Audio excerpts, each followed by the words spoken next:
A guide to prevent androgenic alopecia, which is the scientific term or the medical term for male pattern hair loss.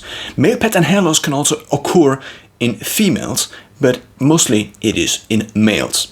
Why is this the case? There are receptors in our cells, and some of these receptors are sensitive to DHT, which is a byproduct, not really a byproduct, but is a kind of testosterone that is in our body. So now there are different people out there. Some people have, so basically there are two things that can occur. Either the sensor can be more sensitive, or the DHT can be in a higher dose, basically. You can also have very bad luck and have both. So basically having very DHT, specifically in your hair follicles, because if you have it in your hair follicles, then your hair over time tends to be slimmer and slimmer, so the hair follicle itself tends to be slimmer and slimmer until it eventually probably falls out. Most people, most male people, most men you could also say, experience male pattern baldness, at least to some degree, over their lifetime.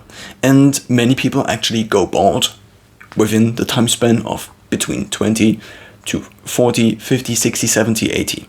So since this is such a big topic, and since it also is at least partially now occurring in me, at least I am thinking, and I am thinking this is not completely delusional, that I am experiencing kind of the first symptoms. So what you will know at the end of this video. First of all, my personal introduction, which is probably not that interesting to you, but of course you can compare yourself to my situation and then make similar calls or judgments. Then second, I already explained the cause for male pattern baldness, which is the DHT sensors in your hair follicles, and of course a huge genetic factor. Then third, we will discuss what you can do in terms of non-medical treatments. Then fourth, we will discuss what you can do in terms of medical treatments, but just on the top. And the fifth and final point will be talking about hair transplants. First, I always had kind of thin hair, I would say, apart from when I actually used wax in my hair, then obviously it tends to be thicker in appearance. But I still tend to have very thin hair. The same is true for my beard, which is just looking very flimsy. Now, what I realized over time is that over the last years is, first of all, I'm getting the first signs of cosmetic aging on my skin. So I get these crow's feet. I also get basically wrinkles on the inner side of my elbow. And in addition to this, what I'm also getting is kind of, I think, a recession of my hairline. Now this is a very early stage, and it's almost not noticeable because I had this hairline for quite some time and there seems to be no big change. Nevertheless, if I actually take my hair back at a certain angle, you can see that, well, it recesses now quite a bit.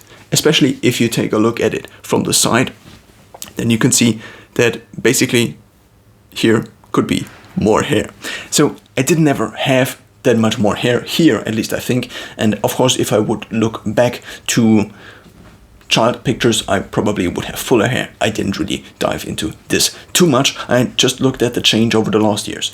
What also changed is my hairstyle. So I grew out my hair over the last 2 years, which had different effects, I would say. The first one is that now with a ponytail, I constantly expose my hairline, which has not been true before, because before I just had medium-sized, medium-long hair and just, well, it just wasn't as visible because you didn't see the hairline all the time. And therefore, this might also just be a psychological bias that I now have because I constantly am observing the hairline. Second of all, there might be another psychological bias, that is the consumption of topics and content about this specific topic. And of course, you then compare yourself to what these pictures look like. So now, in order to assess what you actually look like, there is something, so what your hairline actually looks like, or how progressed this actually is, there is something called the Norwood scale. This scale is dividing the different stages of male pattern hair loss into these stages you can see here. So first we have the one here, then we also have the second stage, and basically the hairline recesses more and more, and also there is the spot in the back where after quite some time your hair also tends to fall out.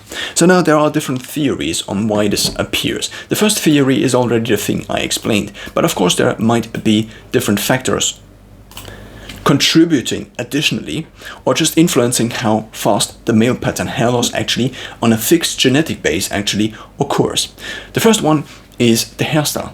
The longer the hair is, and this is also something that makes me think that I shouldn't wear this long hair any longer or have it any longer. Why? Because the longer the hair is, the more weight it obviously has.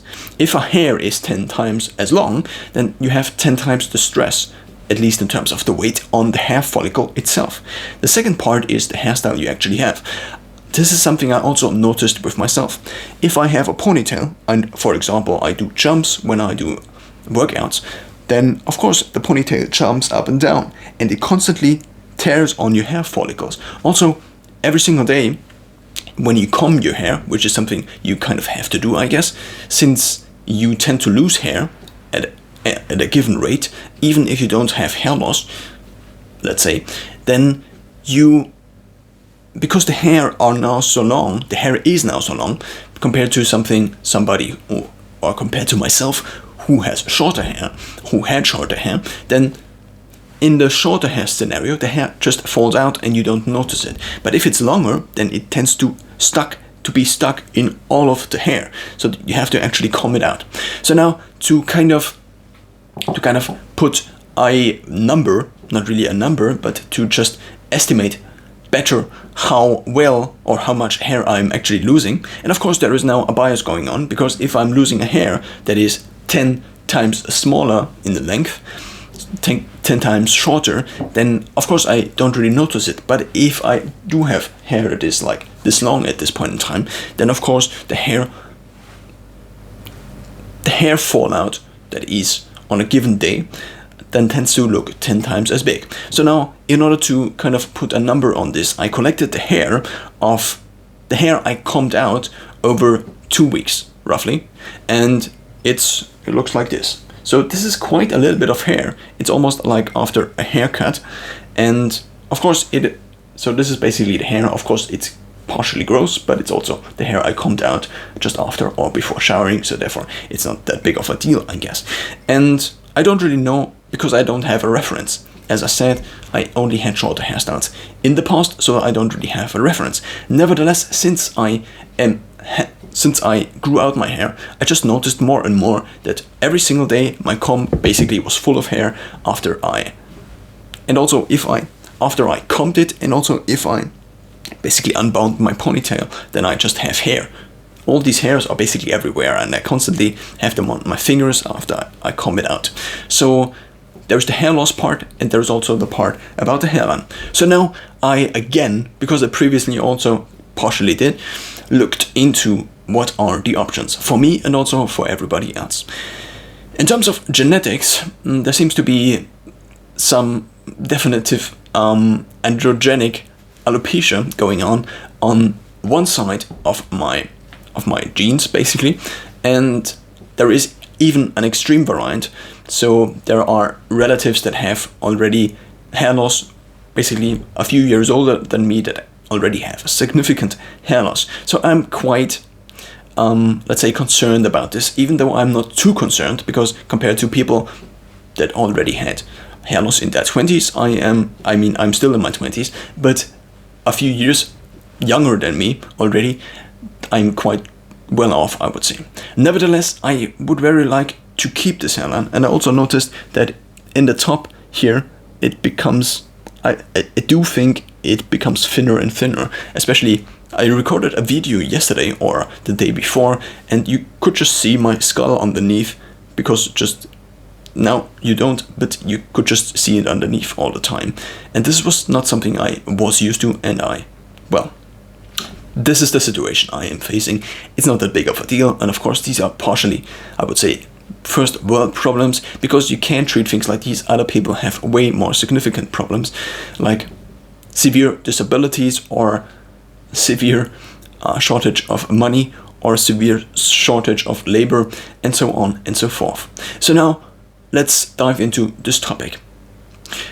The first treatment would be a natural treatment, and this natural treatment is kind of partially what people probably do already, but there seems to be a component to this which is kind of an alternative additional factor which could contribute to hair loss, and this is the stress that is put on a given hair follicle over time.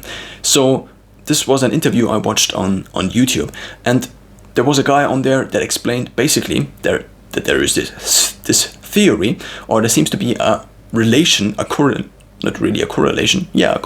I would say, between the areas at which the hair loss occurred and the areas where there is the most stress on the skin. So many people seem to have a very tight skin, especially bald people seem to have a very tight skin. So now it would kind of make sense that if there is a lot of pressure on the skin all the time, that the hair follicles are also under more stress, and therefore they tend to fall out earlier in life because they just don't survive as long. Of course, they constantly, at least partially, renew themselves, and that's also why your hair is constantly falling out, but that's another story. The main part here is that over time, some areas just have higher stress, and this is also when I first noticed this. I just checked the few areas and I noticed that there was a significant, the areas felt just very tight. So this is what I noticed, and this is what I then, well, that's the theory. So what you could potentially do is do scalp massages. So either with tools that look like this and then go over your head, which looks very weird, or you could also do it with your hands. I haven't done this because, well, I just didn't do it up until now, and also partially probably because there just wasn't a big enough pressure for me to actually introduce any protocol at all into my life when it comes to hair loss prevention. I now still have the long hair, even though I notice again and again that my hair follicles actually hurt. The skin on the top of my head actually hurts after I have often a ponytail, basically. So that is the first theory, and that is the first option also. Now let's go into, there are also other natural options, because DHT is actually the thing that is partially causing, and also the DHT sensors in your hair follicles is the thing that is partially responsible, at least for the hair loss. What would be beneficial is to just have a less DHT, and there are actually compounds that naturally suppress or increase DHT. There seems to be a slight link between taking creatine, for example, and more and higher levels of DHT. So if you take creatine monohydrate as a supplement for muscle building, basically, then this would be maybe something to not do anymore. I haven't really considered it, because there seem to be kind of conflicting evidence for benefits and also for downsides of creatine monohydrate. But if I have, so I did, what I wanted to say is something I cannot remember anymore, therefore I will continue anyway. So what I wanted to say is this: there are different things you can eat, such as turmeric, for example, which seem to suppress DHT, therefore lower DHT levels, therefore at a given genetic component you actually experience less hair loss over time. This is something you could do. What I wanted to say previously is that I previously had, so basically I had one hormonal test once, and it actually came back with very low testosterone results, which is not the best thing in the world, but this also could mean that I have very low DHT. At least there seems to be a slight correlation, at least from what I can think of right now. So this could also mean that I potentially have lower DHT because of measured free testosterone. I think it is the free testosterone that is only measured in these tests, and so this could be a potential benefit for me.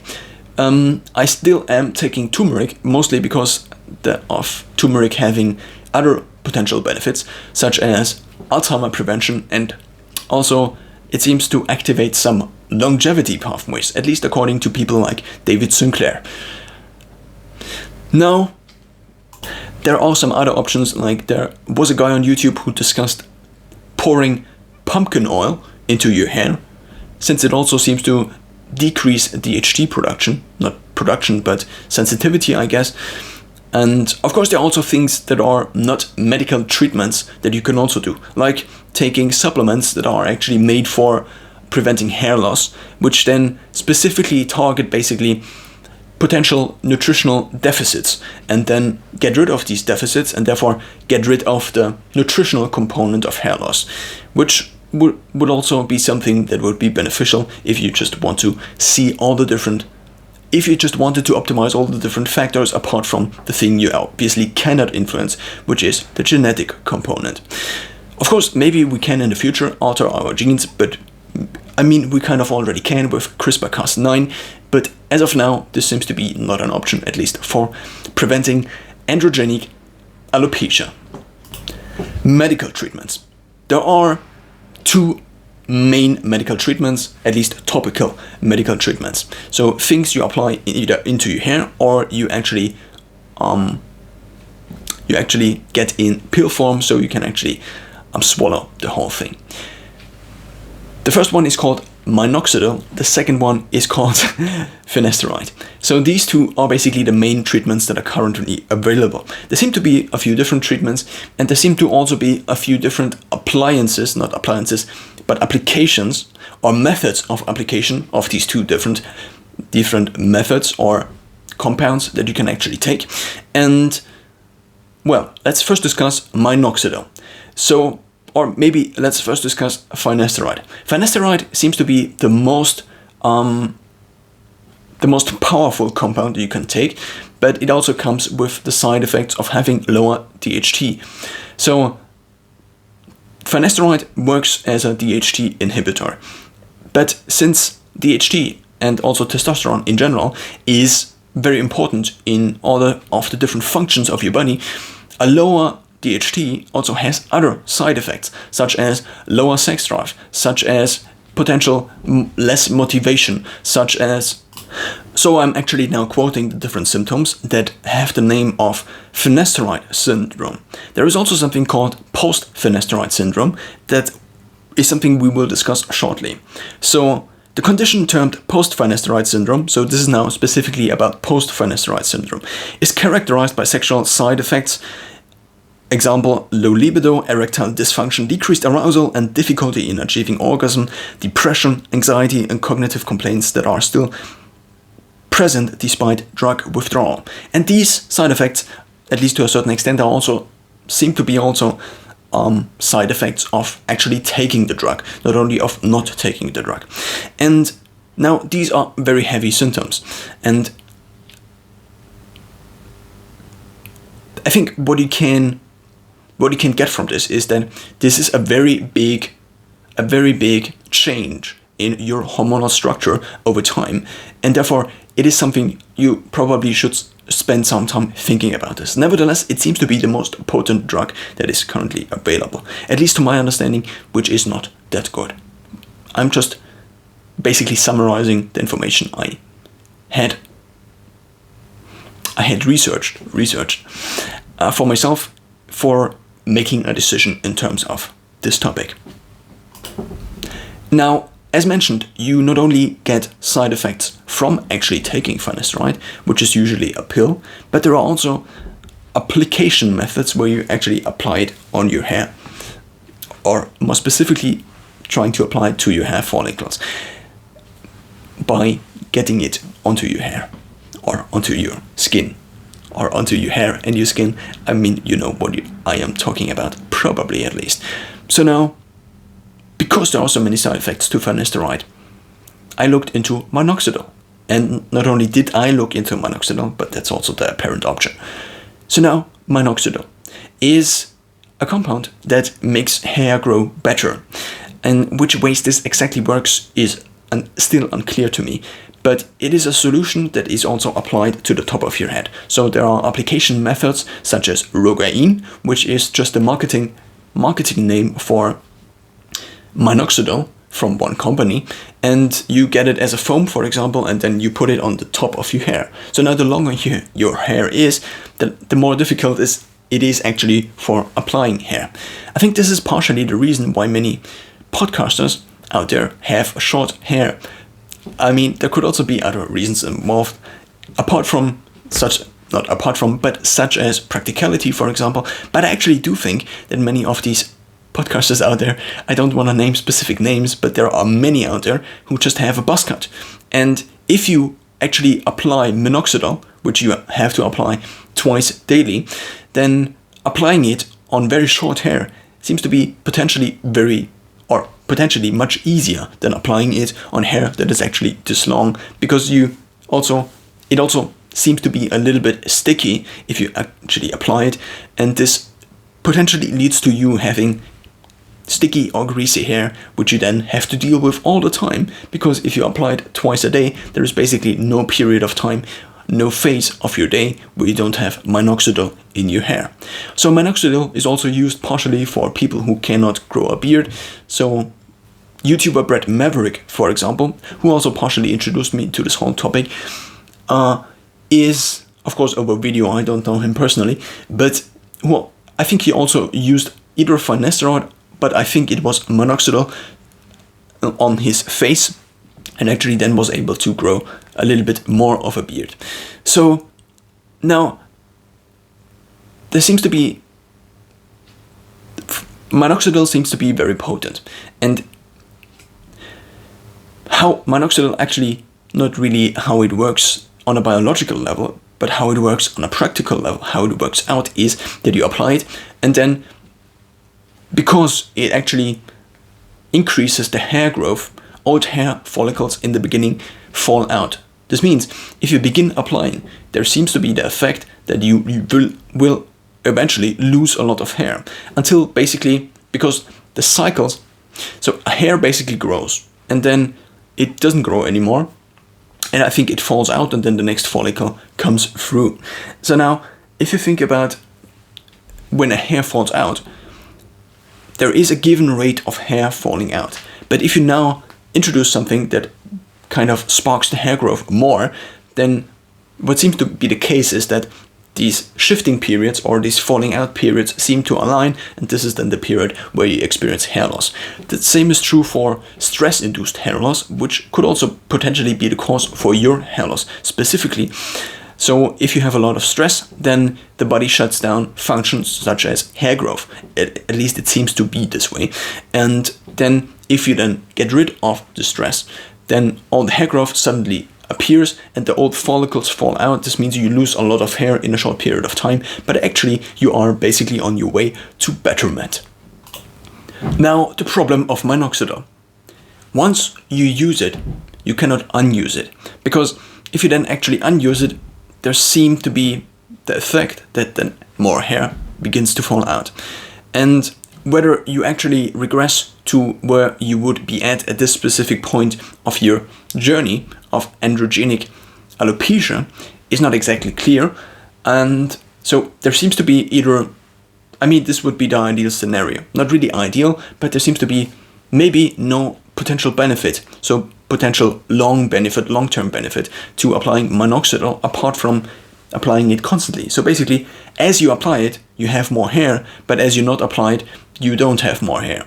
And this could be the reason. Of course, there are many psychological effects, and the people who then use minoxidil also don't know what their hair actually would look like without minoxidil. If they have used it for 10 years and they have progressed 10 years in their hair loss journey, then getting rid of minoxidil and getting rid of the additional hair you get by using minoxidil might just release the full pattern, then the full progress that has occurred basically silently underneath the minoxidil, you could say. So whether you regress to your actual level or whether you actually get a potential benefit, a potential long-term benefit also, there are obviously also side effects of minoxidil, which can be acne at site of application, burning of skull, facial hair growth, increased hair loss. As I said in the beginning, the increased hair loss is mostly due to the shedding phases. Inflammation or soreness at root of hair, reddened skin, swelling of face. But if we now compare these two compounds, I would say finasteride, potentially more powerful or more potent, but also large side effect profile, and also post-finasteride syndrome, which you potentially could never get rid of ever again. And there is also minoxidil, which is basically more a short-term solution, and also means that you have now a lifelong subscription for minoxidil, which results in about $20 per month, 20 euros in my specific case per month, if I would go with Rogaine. So Rogaine is available in packs of 3 on Amazon right now, and it actually costs 60 euros, and one of these bottles lasts for, with 2 applications daily, lasts for a month. A month. Now, there are additional application methods, as mentioned previously, that seem to potentially make these two compounds more potent, which is mostly microneedling. Of course, you can still do the scalp massages, but microneedling is the idea that you have very small needles and they go fractions of a millimeter into your scalp, and then the minoxidil or the finasteride, if applied on the top, seems to have a better effect on the hair follicles themselves, because it potentially can reach them better. So microneedling is something you could then potentially do weekly, for example, which is something mentioned by Derek from More Plates, More Dates, a ridiculous name for a YouTube channel about health, I would say. But this is the protocol he mentioned, that he tries to aim at a weekly microneedling. There are microneedling things you can get, which are microneedling rollers, which look, for example, like this. And there are also instruments that are actually automatical microneedling things. So there are different options out there that are basically small machines that actually do the microneedling for you, because the problem with these rollers is that you potentially could cut off the hair entirely, because it essentially is a blade. And now, again, microneedling is potentially more easily if you have shorter hair compared to longer hair, and also the side effects of cutting your hair and then the hair actually falling out, or having different lengths because you cut it at different lengths all the time, seems to be a side effect of applying microneedling. There seems to be the upside of actually improving the efficiency of minoxidil, let's say, for example, from anywhere from 10% to even 50% is something I also heard. So microneedling plus minoxidil might be the safest solution. And this is also the solution I am currently seeing if I want to do it myself. The worst effect of this, or the most negative aspect of this, is the fact that it costs so much. So basically, if I would invest 20 euros a month into something like a globally diversified ETF, an exchange traded fund, then I would potentially get a lot of benefits when I'm 50 years older than me right now, or 30 years or 40 years, because of the compound effect. But if I am actually spending all of this money on other things, such as hair growth subscriptions, then, or minoxidil subscriptions, then this potentially creates the downside of not having this large pile of money. So this is, of course, the downside. Apart from the fact that, of course, it also takes time to constantly apply minoxidil, and also potentially might mean that I again have to cut off my hair, which would also have the benefit of having way less stress on my hair, because also a large chunk of the actual progress in terms of me noticing all of these things, apart from the psychological bias of perception I mentioned earlier, appeared just in the last 2 years when I actually grew out my hair. So getting rid of the longer hairstyle I have might potentially decrease the velocity of the progress of my hair loss journey. Hair transplants. There are 2 different methods of hair transplants. So basically, there are also requirements for hair transplants. If you are completely bald over here and basically only have hair here left, then what the hair transplant potentially can do for you is not something that will result in a good, nice result. Why? Because you need a certain amount of hair for it to distribute it evenly to look somewhat good, I would say. So someone who has potentially almost no hair anymore and only hair on the sides might not be a candidate for a good hair transplant anymore, because it is just too late in their progress of androgenic alopecia. So the requirement for one is that you still have enough hair. The requirement for two is that you have already tried. It's not specifically a requirement, but it makes sense to first try these medical methods we discussed earlier. So basically finasteride and or minoxidil, because it actually prevents the hair loss or the progress from decreasing, not from decreasing, but it prevents your hair from regressing any further. So basically first try to slow it down by using these medical treatments or even potentially natural treatments, and then the last option is the hair transplant if you still have enough hair left. If you take a look at Elon Musk, in his 20s versus now, then what is clearly noticeable is that he had a hair transplant. It's not clearly noticeable, it's just that I'm copy-pasting my opinion on Elon Musk's hairline from other people online, such as Dr. Gary Linkoff, a medical doctor who has, I think, a medical facility in New York or somewhere else in America. So if you take a look at Elon Musk, and then you would maybe be a believer of hair transplants. Of course, hair transplants don't always go that well. This is basically the top notch, the top what a hair transplant can potentially do for you. So how does a hair transplant work? There are two different methods we need to discuss. The first is called FUT, and the second one is called FUD. So I am still on my phone in order to look up information just for you. FUE is called follicle unit extraction, and FUT is not follicle, but follicular unit transplantation. So it's basically the same, you could say, because transplantation and extraction, I mean, you obviously have to extract the things you transplant before, but that's not the whole point here. They just needed two different names in order to differentiate. So the old method that is also used on, or was used on people like Joe Rogan, for example, is this one here. So they take the donor, so the donor hair is the hair that actually gets then transplanted to the top of your hair from this area here. So this is kind of in the middle of the safe donor area, which is so there is basically a strip in the back of your head, which is very unlikely to fall out. And this is basically in the middle of the strip, and they take almost all the hair out of here.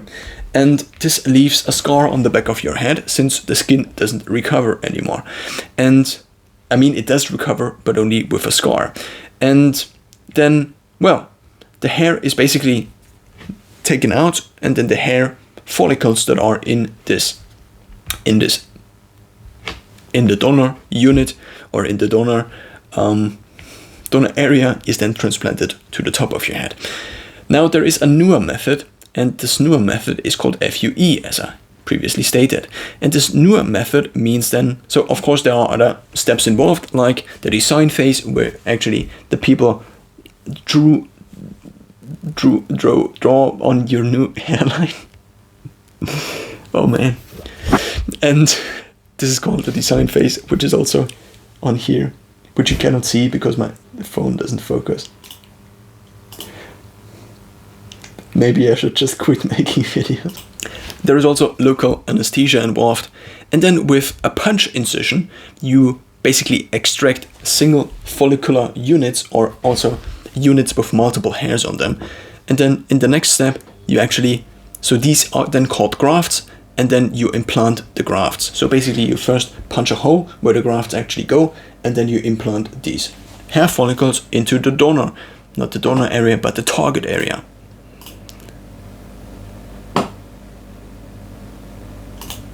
Now, if you compare FUD versus FUT, it seems to be obvious that you want to go for the newer method, which is called Oh, it's actually not called FUD, but FUE.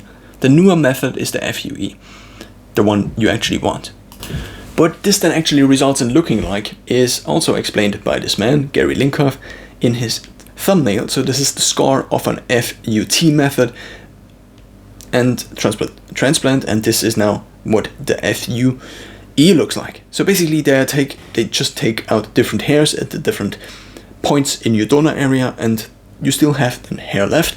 It just is less dense. What we also need to discuss is the fact that, of course, you only have a limited amount of hair follicles in the back of your head in your donor area. There are additional methods of donor areas which you can use, or there are additional donor areas, such as your beard, for example. Just take beard hairs and transplant it on top of your head. But as you might notice, my beard, for example, looks different than my top hair. So it's not exactly the same. You can also use chest hair and also other body hair, but mostly I think the chest and the beard is additionally used. Apart from these additional donor areas, the main donor area is the back of your head, and now you only have a certain limited supply of donor hair for your entire life. So this means if you have a slight recession in your hairline and you now get a transplant and have, for example, 2,000 or 3,000 grafts, then this might already be 2,000 or 20 to 30% of your total donor supply. This means you can potentially get another hair transplant, maybe even a third one, but then it's potentially over. So in total, I don't know what the average is, but it seems to be that most people have anywhere from 2,000 to 4,000 or potentially even 5,000 grafts in their first hair transplant. And maybe if it's a hair transplant with an already recessed hairline, then maybe 5,000 to 6,000 grafts. But the higher the number of the grafts is, the less likely it is that a future hair transplant is also something that then makes sense again. So maybe let's just assume in total you have 10,000 grafts, and this means you can potentially get at max 3 hair transplants in total from your donor area, which of course over time will then look weaker and weaker and weaker. But most people probably like more, or find it more important what their face with the top hair actually looks like compared to the back, because they don't actually see it. Now, to sum it up, changing the hairstyle, there are also hairstyles that are really bad, like knotting your hair to the back, which sometimes footballers do, is something that puts, again, stress on the hair follicle. The longer the hair is, at least that's my personal theory, the more stress there is also on the hair all the time, because of a weight increase of 10 times, maybe even more than 10 times. If you think about a hair that is maybe, let's say, 25 centimeters long compared to a hair that is only a few millimeters long, or maybe a centimeter, then the hair that is 25 centimeters long has 25 times more weight compared to the 1 centimeter hair. So therefore, if you want to decrease the weight that is constantly putting stress on your hair follicles, maybe a shorter hairstyle is the way to go. If you still want to opt for the longer hairstyle, of course you can, but that's then an additional risk you need to carry. And this also means that your hair loss that would occur anyway occurs just earlier in your life, probably. Now, again, there are basically 3 things you can do. You can do the natural treatments, the massages, the scalp massages, maybe turmeric, even though I think turmeric is not really discussed as a DHT inhibitor for hair loss prevention, but it was mentioned in the Andrew Huberman podcast, which is called Huberman Lab. He mentioned that, or he or his guest mentioned that turmeric is a DHT inhibitor, and that's also partially why I mentioned it.